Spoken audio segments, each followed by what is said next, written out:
obrigado.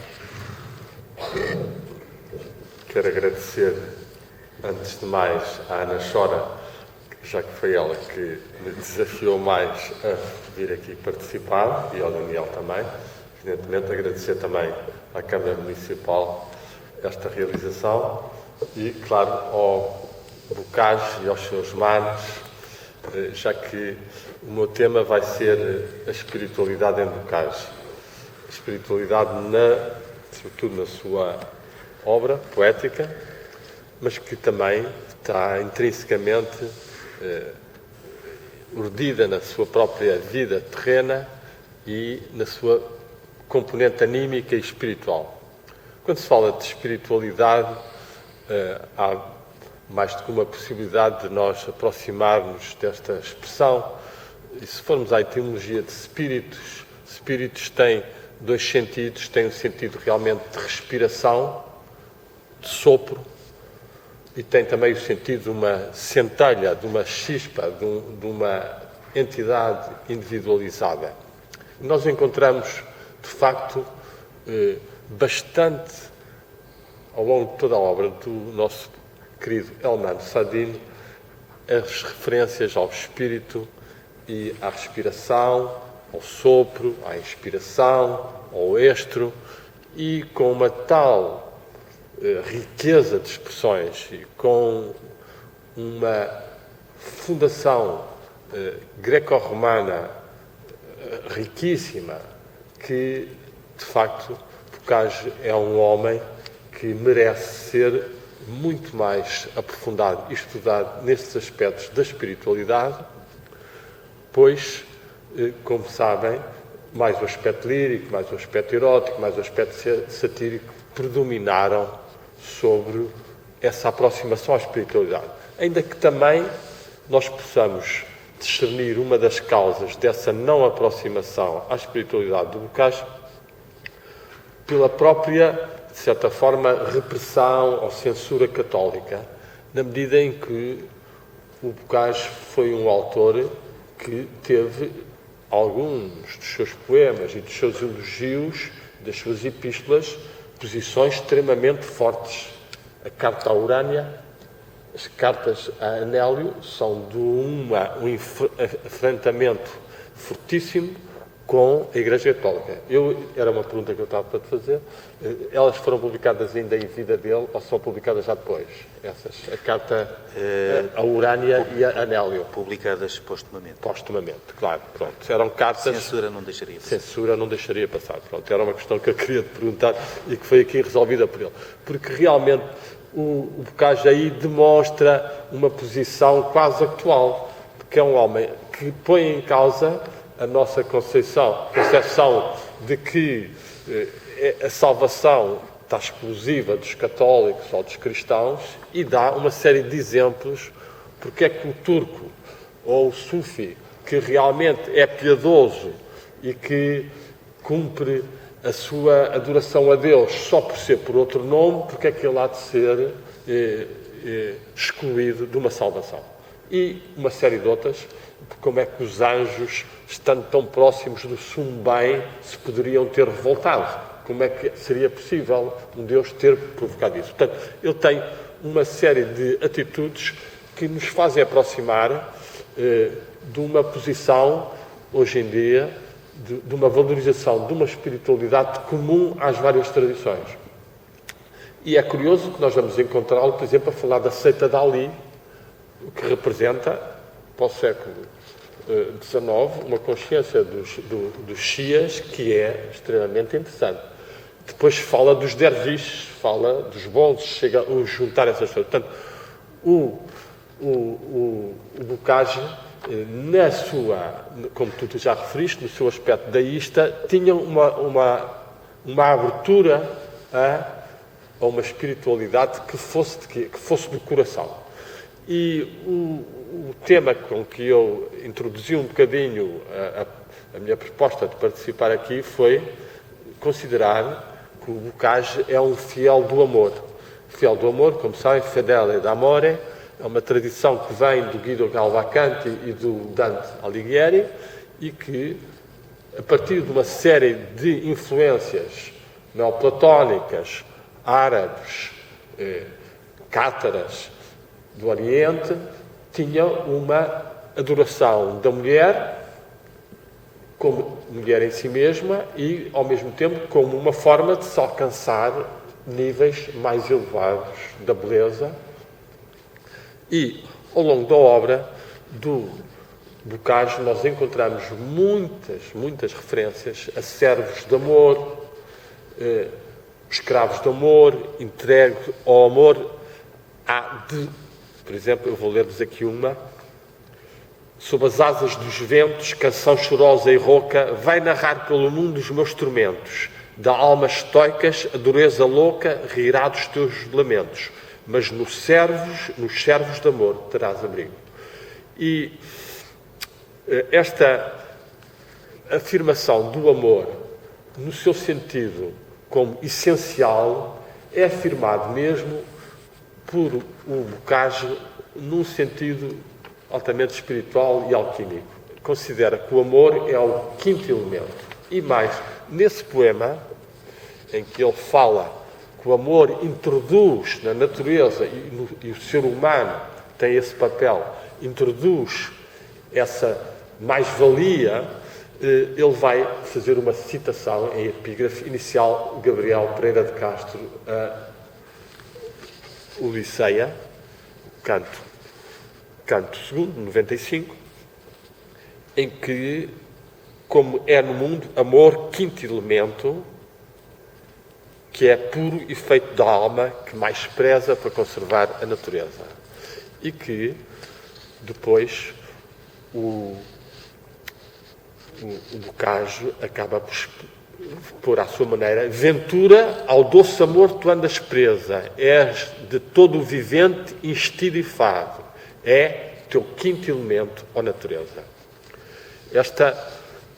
Esta entrada do quinto elemento como uma das caracterizações do amor vai nos levar também para outro nível que está muito presente na poesia do Bocage, e que é a sua profunda e intensa sensibilidade aos poderes psíquicos, aos poderes da alma.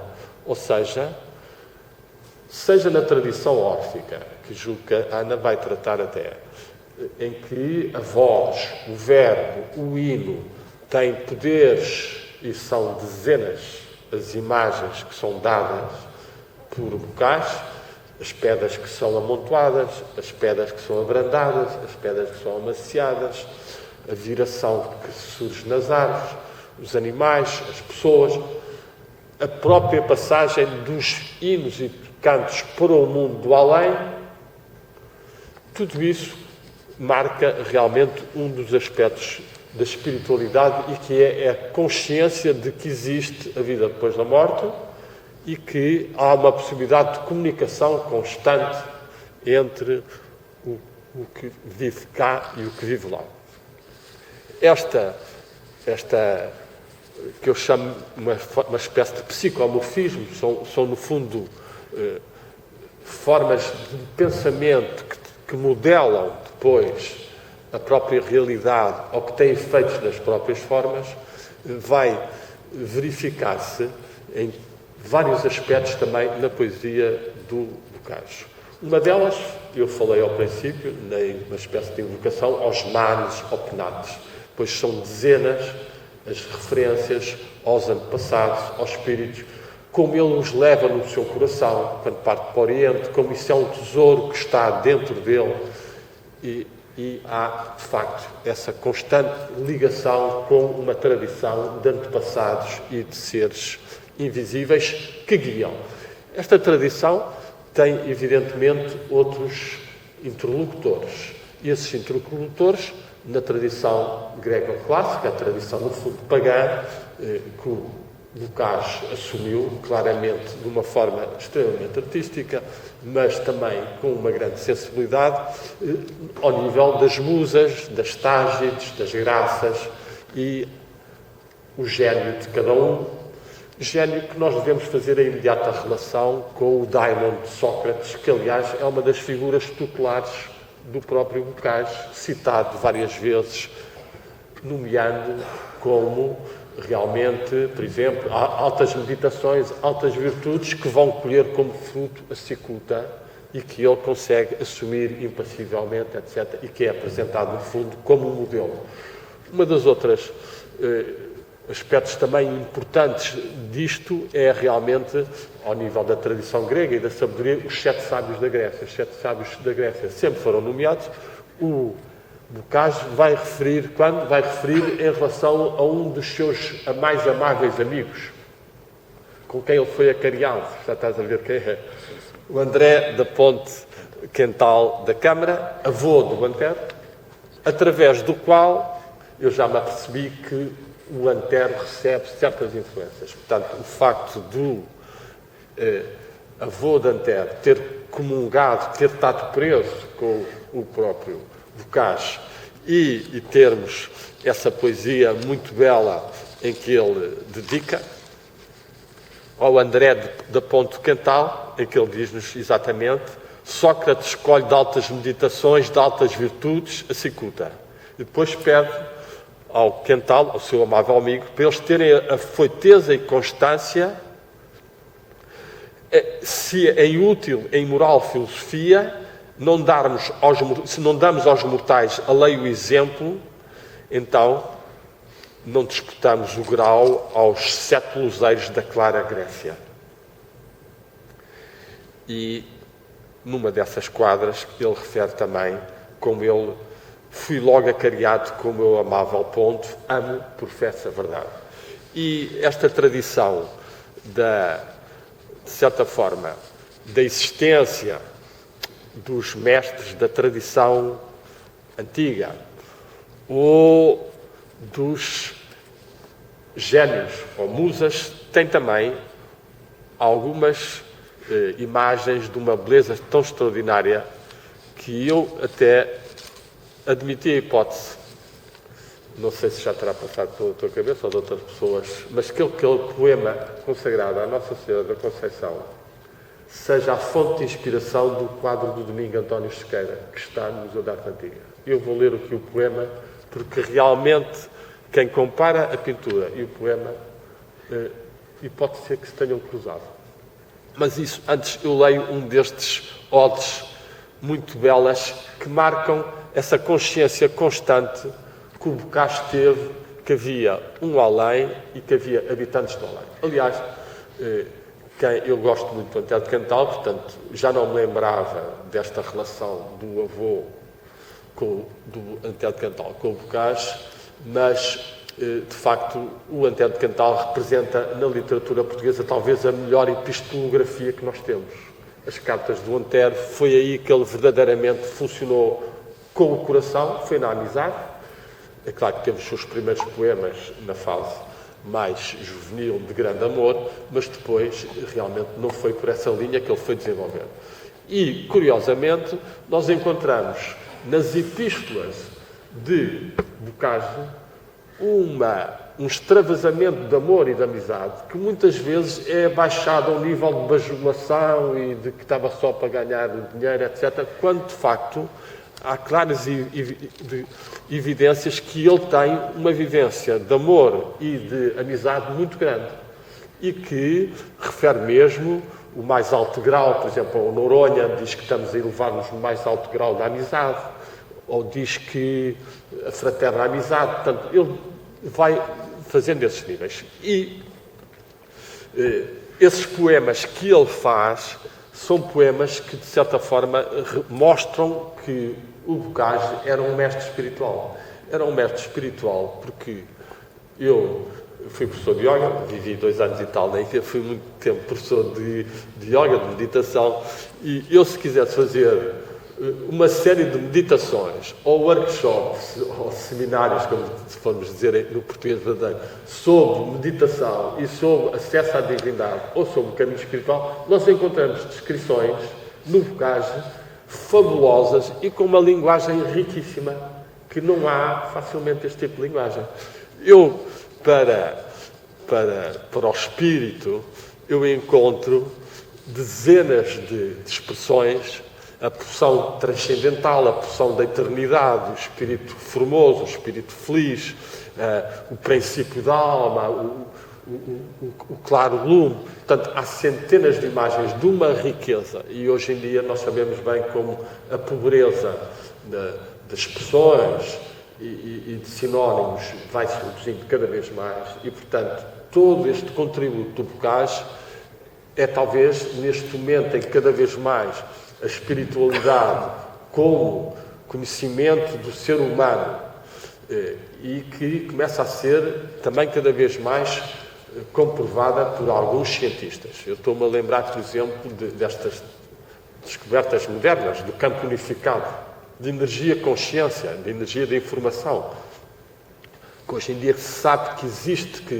e que a informação circula a uma velocidade quase que superior à luz, segundo as experiências do CNRS, e que, de facto, justifica então toda esta possibilidade de haver esta comunicação telepática, haver toda esta linguagem do amor, por exemplo, quando ao nível dos olhos, ou da voz e dos lábios, e dos ais e dos suspiros, o Bocage é um mestre de uma energia. Quer dizer, nós queremos fazer um livro só como iniciar as pessoas no namoro ou no verdadeiro amor através do Bocage, quando nós geralmente vamos associá-lo aos aspectos apenas físicos e eróticos, quando ele tem realmente milhares de frases. Eu estou-me a lembrar uma de ele, por exemplo, no beijo, afirmar a entrada, a infiltração da minha alma através dos teus lábios, ou então outros em que ele diz à namorada ou à figura com que ele trata, porque de facto nós vemos que ele está inserido numa tradição espiritual amorosa. O Diogo Bernardes, aqueles nomes todos, Anis, a Marília, estão lá também. Portanto, eles, no fundo, estão a cultuar também figuras, arquétipos. E isto também é importante, nós temos a consciência que todos aqueles sonhos e visões que ele tem, há muita gente que nega aquilo e que é apenas construções e que tentam dar interpretações mais negativas e mais sombrias. As visões do Bocage, a percentagem de serem positivas são muito maiores. Geralmente, todos os elogios, todas as odes, todas as partes relativas à morte têm uma fase negativa e depois, de repente, ele consegue dar a volta e consegue, de repente, ou começa a ver, ou começa a sentir, ou faz lembrar.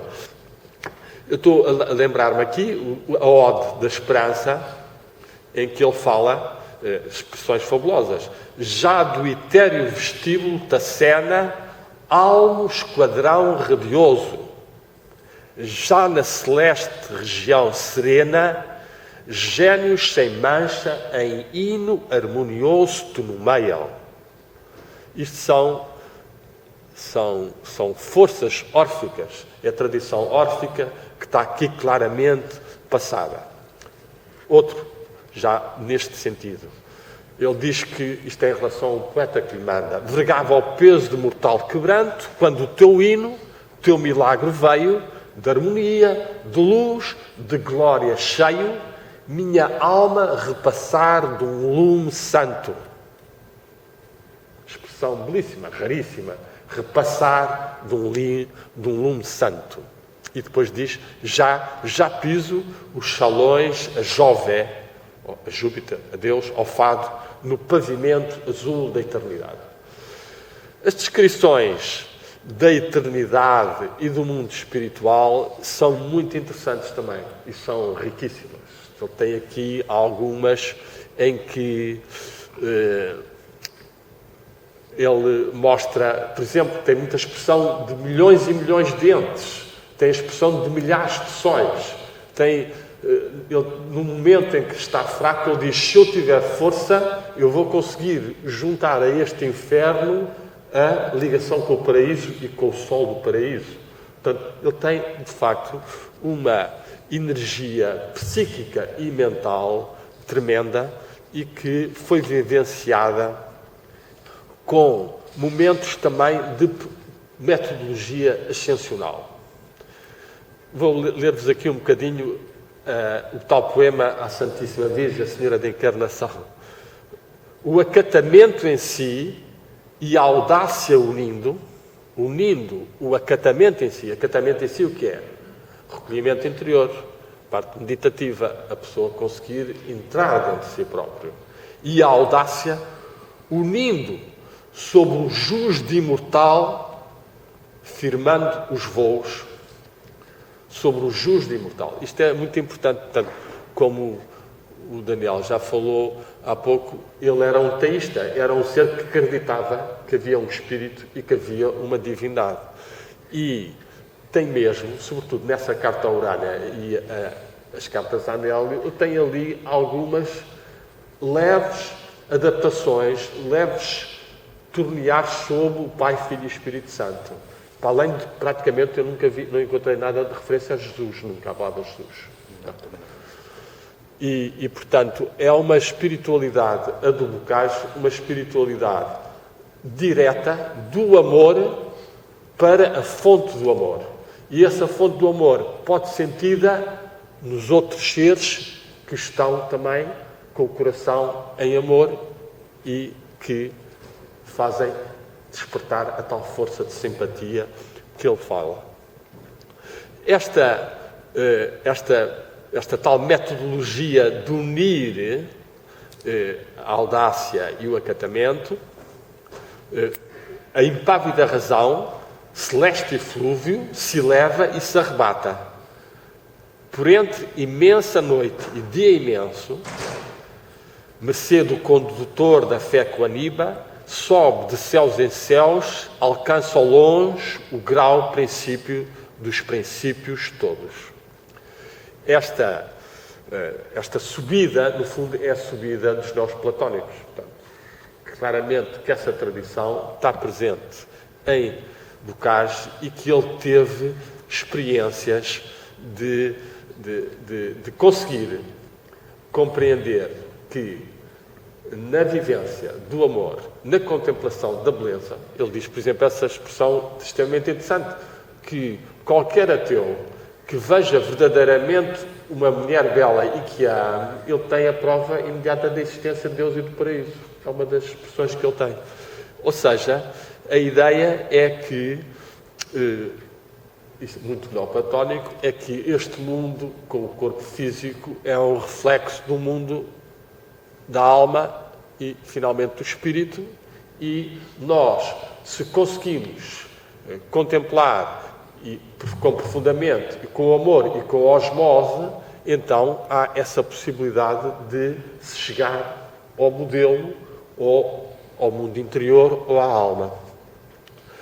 Por exemplo, estou-me a lembrar de uma oda na Cerveira: a ti, clara porção do etéreo lume, espírito formoso, alta ideia e destino enlaça. Eu trouxe aqui algumas folhas com citações que eu fui tirando sobre esses aspectos, sobretudo os mistérios. O Bocage sabia a existência dos mistérios. Ele, aliás, na piada que faz ao Lereno, fala nas bacantes, não é? Fala aqui várias vezes. Por exemplo, ele está aqui, diz num destes: o coração de herói que me afogueia, que me estimula a mente onde revolvo altos mistérios transcendentes ao vulgo. Toda esta ideia está acompanhada também de